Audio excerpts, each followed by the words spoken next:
Hello everyone, welcome back to the channel. So in today's video I'm going to show you how you can activate an eSIM of Visible.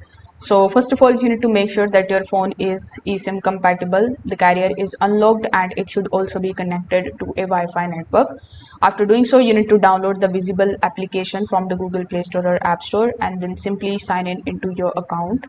Then you need to verify your email address and wait for the number transfer to complete. When it is completed successfully, simply tap on the option of proceed to activation. Now, after doing so, you will be shown your phone number on the top. Then you just have to follow further simple on-screen instructions.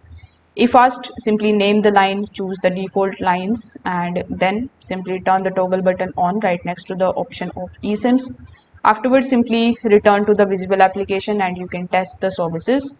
Now, inside the Visible application itself, you just have to look at the QR code. So when you tap on the option of that QR code, you can basically scan it inside your iPhone, and then you can basically follow on-screen instructions in order to install the eSIM, and then you can activate it very easily by selecting the option of turn this line on in the cellular section.